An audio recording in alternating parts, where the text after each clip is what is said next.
Hello மக்களே, வணக்கம் and welcome to our channel. This is Thara's world. நம்ம இன்றைக்கி என்ன பார்க்க போகிறோம்னா, ஒரு லீஃப் டிசைனில் டபுள் சைட் ஃபில்லிங் தான் பார்க்க போகிறோம். அதாவது ஒரு லீஃபை வந்து ரெண்டாக பிரித்து லெஃப்ட் சைடும் ரைட் சைடும் எப்படி தனித்தனியாக நம்ம ஃபில் பண்ணுறோம் அப்படிங்கிறத பார்க்க போகிறோம். இதுக்கு வந்து நம்ம பேடட் லோடிங்கும், அதாவது இந்த பக்கமும் அந்த பக்கமும் கொஞ்சம் உள்ள த்ரெட்டு யூ ஷேப்லேயே எப்படியோ வச்சுட்டு பேடட் லோடிங்காகவும் போடலாம். நான் ஃப்ளாட் லோடிங்காக போடுறேன். எப்படி போடுறேங்கிறத பாருங்கள். ஃபஸ்ட்டு பென்னில் சும்மா லைட்டாக வரைஞ்சிட்டு அதுக்கு மேலே எப்பயும் போல் செயின் ஸ்டிச் போட்டு ஒரு லைன் வந்து அவுட்லைன் போட்டுக்கிறேன். இதை போட்டு முடிச்சதுக்கப்புறம் நான் வந்து டபுள் கலர் த்ரெட் எடுத்திருக்கேன். டபுள் கலர் த்ரெட்டா அப்படின்னா யோசிக்காதீங்க. ஒரு ஃபுல் க்ரீன் த்ரெட்டும் ஒரு ஃபுல் ப்ளூ த்ரெட்டும் 2 கலரில் எடுத்திருக்கேன். உங்களுக்கு கொஞ்சம் டிஃப்ரெண்ட் தெரியணுங்கிறதுனால 2 கலரில் எடுத்திருக்கேன். மேபி நான் இதை போட்டு முடிச்சதுக்கப்புறம் டபுள் கலராக உங்களுக்கு தெரியலாம். இப்போ வந்து நான் இந்த நாட் போட்டு முடிச்சதுக்கப்புறம் 2 த்ரெட்டையும் நாட் போட்டு எடுத்துக்கிறேன். நாட் போட்டு எடுத்துகிட்டு அந்த கார்னர் நடுவில் 2ஆக பிரித்து வச்சுருக்கேன்ல, அந்த கார்னர்லேருந்து மேலேருந்து 2 சைடு போட்டுட்டு வர போகிறோம். கீழேருந்து போட்டுட்டு போகலாம். நான் உங்களுக்கு மேலேருந்தே போட்டு காட்டுறேன். இப்போ 2 த்ரெட்டையும் மேலே வச்சு மேலே ஒரு லாக், அதாவது நம்ம செயின் ஸ்டிச் போட்டிருக்கோம்ல, உள்ளே ஒரு லாக், உள்ளே வந்து அந்த இடத்துல எப்பயும் போல் செயின் ஸ்டிச் போல் போட்டுட்டு செயின் ஸ்டிச்சுக்கு வெளியில் தான் லாக் பண்ணணும். உள்ளே வந்து நார்மல் ஸ்டிச் போட்டுட்டு வெளில ஒரு ஸ்டிச் போட்டுட்டு வெளில லாக் பண்ணிவிட்டு மறுபடியும் உள்ளே எடுக்கிறேன். உள்ளே ஒரு ஸ்டிச் போட்டுட்டு பின்னாடி எடுத்துகிட்டு வந்து ஒரு ஸ்டிச் போட்டுட்டு பக்கத்துலேயே ஒரு ஸ்டிச் போட்டுட்டு மேலே போய் லாக் பண்ணுறேன். நான் போடுறது உங்களுக்கு கிளியராக தெரியும்னு நினைக்கிறேன். பக்கத்தில் லாக் பண்ணுறேன் பாருங்கள். மறுபடியும் கீழே கொண்டு வரேன். ஒரு 5 ஸ்டிச்சு இந்த பக்கம் கொடுத்தேன்னா ஒரு 5 ஸ்டிச்சு அப்படியும் கொடுக்குறேன். நீங்கள் ஒரு ஸ்டிச் இந்த பக்கமும் ஒரு ஸ்டிச் அந்த பக்கமும் கொடுக்கலாம். அப்படி இல்லைனா ஒரே சைடை ஃபஸ்ட்டு ஸ்டிச் பண்ணிவிட்டு அதுக்கப்புறம் ஃபுல்லாமே வந்து இன்னொரு சைடு ஸ்டிச் பண்ணலாம். நடுவில் வந்து நமக்கு கேப்பு எல்லாம் ஒரு குழி மாதிரி தெரியணும். குழி மாதிரி தெரிஞ்சால் தான் அது மேலே நம்ம பீட் வைக்கவோ அப்படி இல்லைனா கோல்டன் கலர் ஸ்டிச் பண்ணவோ நமக்கு வந்து ஸ்பேசஸ் இருக்கும். பாருங்கள், இந்த பக்கம் ஒன்று ஃபஸ்ட்டு வந்து இந்த பக்கம் 2 அந்த பக்கம் 2 போட்டு காமிச்சேன். இப்போ இந்த பக்கம் ஒன்று அந்த பக்கம் ஒன்று மாற்றி மாற்றி போடுறேன். க்ரீன் த்ரெட்லேயும் க்ரீன் அண்ட் ப்ளூ 2 த்ரெட்டையுமே யூஸ் பண்ணேன். டபுள் த்ரெட்டை யூஸ் பண்ணி தான் போட்டுட்ருக்கேன்.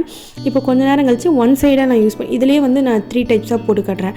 ஃபஸ்ட்டு ஒரு 4-5 இந்த பக்கம் 4-5 அந்த பக்கம் 4-5 போட்டு காட்டுறேன். அதுக்கப்புறம் இந்த பக்கம் ஒன்று அந்த பக்கம் ஒன்று போட்டு காட்டுறேன். நெக்ஸ்ட்டு வந்து பார்த்திங்கன்னா ஒரு சைடாகவே போட்டுட்டு ஃபில் பண்ணிவிட்டு அடுத்தது ஃபுல்லாக அந்த சைடாக போட்டு ஃபில் பண்ணுறோம். இதை நான் எப்படி போடுறதுன்னு காட்டுறேன். இந்த வீடியோவில் ஃபுல்லாக பாருங்கள். உங்களுக்கு கிளியராக ஒரு ஐடியா கிடைக்கும். பிகினர்ஸ்க்கு ரொம்ப யூஸ்ஃபுல்லாக இருக்கும். அந்த மாதிரி இது வந்து லீஃபாக மட்டும் யூஸ் பண்ண வேணாம். நம்ம வந்து ஒரு பீகாக் போடுறோன்னா அந்த பீகாக்கோட வந்து அதோடைய தோகைகள்லாம் இருக்கும். தோகைக்கு இந்த மாதிரி 5-6 இது போடுறோம் அப்படின்னா இந்த 5-6 இதுக்குமே இந்த மாதிரி மாடல் கொடுத்தாலுமே ஒரு லீஃப் மாதிரி ஃபீல் ஆகாமல் ஒரு தோகை மாதிரி ஃபீல் ஆகும். ஸோ இதை நம்ம நிறைய இடத்துல யூஸ் பண்ணலாம். லீஃப் மாதிரி மட்டும் யூஸ் பண்ணணும்னு அவசியம் கிடையாது. நமக்கு எந்த இடத்துல தோணுதோ அந்தந்த இடத்துல யூஸ் பண்ணலாம்.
இப்போ நான் ஒரு சைடாக முடிச்சுட்டேன். ஒரு சைடாக முடிச்சுட்டு மறுபடியும் அந்த சைட் போட போகிறேன். அந்த சைட் போடுறதுக்கு வந்து நடுவில் ஸ்பேஸ் இருக்குல்ல, அந்த இடத்துல வந்து செயின் ஸ்டிச் மாதிரி போட்டுட்டு மறுபடியும் ஒரே சைடை மேலேருந்து கீழே கொண்டு வர போகிறேன். எப்பயுமே இந்த பக்கமும் ஒரு லாக் ஸ்டிச் போட்டுட்டு தான் அந்த பக்கம் கொண்டு போகணும். அந்த பக்கம் ஒரு லாக் ஸ்டிச் போட்டுட்டு தான் இந்த பக்கம் கொண்டு போகணும். அதை வந்து நல்லா எல்லோரும் ஞாபகம் வச்சுக்கோங்க. ஏன்னா லாக் ஸ்டிச் போடாமல்னா நம்மளுக்கு வந்து டிசைன் வந்து அன்ஈவனாக போயிடும். நான் நல்லா அகலமாக போட்டு காட்டுறேன். ஏன்னா இது வந்து உங்களுக்கு தெரியணும் புரியணுங்கிறதுக்காக உங்களுக்கு நல்லா அகலமாகவே இந்த லீஃபை போட்டிருக்கேன். இல்லை நான் சின்னதாக கூட போட்டிருக்கலாம். ஆனால் நான் உங்களுக்கு தெரியணுங்கிறதுக்காக தான் ரொம்ப அகலமாக ரொம்ப லென்த்தியாக போட்டிருக்கேன். பாருங்கள், உங்களுக்கு புரியும். எப்பயுமே லாக் ஸ்டிச் வந்து அந்த கோல்டுக்கு அந்த பக்கம் லாக் பண்ணணும். ஃபஸ்ட்டு ஸ்டிச் வந்து இந்த பக்கம் கோல்டுக்கு உள்ளே ஸ்டிச் பண்ணிவிட்டு லாக் மட்டும் அந்த பக்கம் போட்டால் போதும். அப்போ தான் நம்ம வந்து அடுத்தது கோல்டன் ஸ்டிச்சு கோல்டனால் நம்ம வந்து சுற்றி அவுட்லைன் கொடுக்கும் போதோ, அப்படி இல்லை நம்ம செயின் ஸ்டிச்சு அப்படி இல்லைனாலும் சுகர் பீடு வச்சு லைனை முடிக்கிறோம், அவுட்லைன் முடிக்கிறோம் அப்படின்னா அது மேலேயே நம்ம லாக் ஸ்டிச் போட்டிருக்கோம், லாக் ஸ்டிச் மேலேயே நம்ம டக்குன்னு போட்டுடலாம்.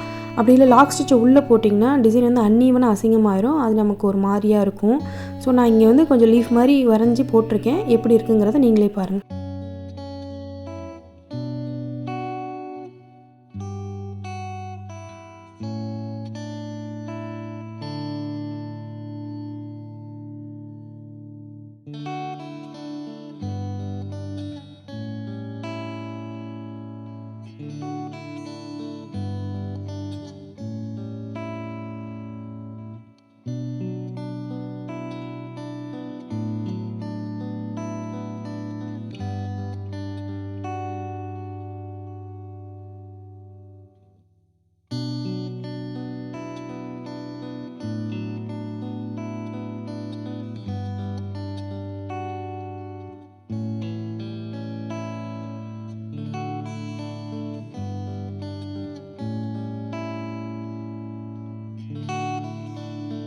இப்போ நம்ம லீஃப் மாதிரி 2 சைடுமே கம்ப்ளீட் பண்ணிட்டோம். கம்ப்ளீட் பண்ணதுக்கப்புறம் நம்ம என்ன பண்ணுறோன்னா, சுகர் பீட்ஸ் எடுத்துகிட்டு சுகர் பீடை ஃபுல்லாமே ஒரு லைன் கொடுக்குறோம். சுகர் பீடு ஒரு லைன் கொடுத்ததுக்கப்புறம் நம்ம சுற்றி வந்து டபுள் செயின் ஸ்டிச் போடுறோம்.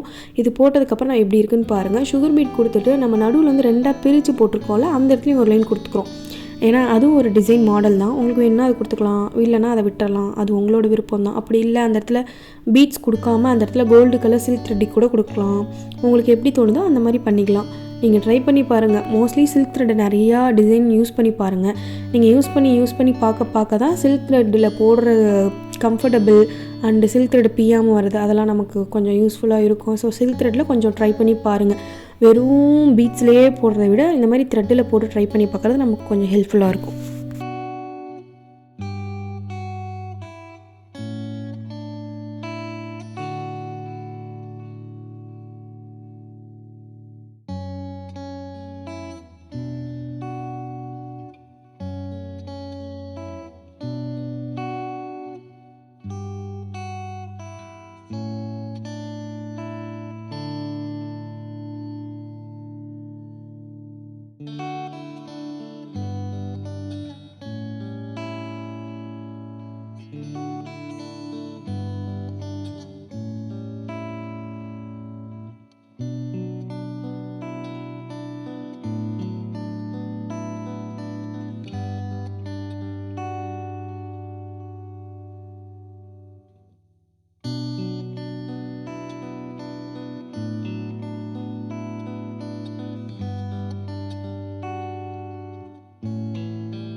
நான் சொன்ன மாதிரி நடுவுலையும் சுகர் பீட் வச்சு கம்ப்ளீட் பண்ணியாச்சு. கம்ப்ளீட் பண்ணதுக்கப்புறம் நம்மளோட லீஃப் இப்படி தான் இருந்துச்சு. இந்த லீஃப் இப்படியே விடக்கூடாது இல்லையா, நம்ம சுற்றி வந்து செயின் ஸ்டிச் போடணும்னு சொல்லியிருக்கேன் எந்த டிசைன் மேக் பண்ணாலுமே. ஸோ இதையும் நம்ம சுற்றி செயின் ஸ்டிச் போட்டுக்கிறோம். செயின் ஸ்டிச் போட்டதுக்கப்புறம் நமக்கு பர்ஃபெக்டாக ஒரு டிசைன் கிடைக்கும். அதை பாருங்கள், நான் எப்படி இருக்குன்னு காட்டுறேன். செயின் ஸ்டிச் போட்டுட்ருக்கேன். டபுள் செயின் ஸ்டிச் போட்டு முடிச்சதுக்கப்புறம் பார்க்கலாம்.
டிசைன் வந்து இப்படி தான் இருக்கும். நம்ம செயின் ஸ்டிச் போட்டு முடிச்சதுக்கப்புறம் எவ்வளோ அழகாக இருக்குது பாருங்கள். நீங்களும் ட்ரை பண்ணி பாருங்கள்.